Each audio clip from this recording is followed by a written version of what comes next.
So this part used to be very rusty, and I put it in vinegar for about a day.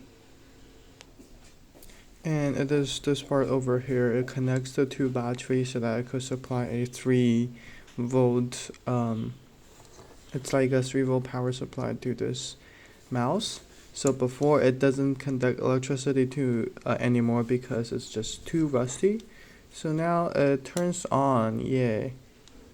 Yeah, I think we have some serious issues over here.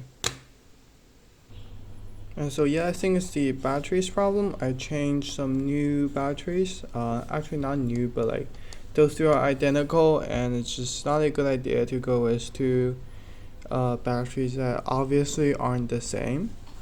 And so look at this. The mouse is working. It's doing great. Yay.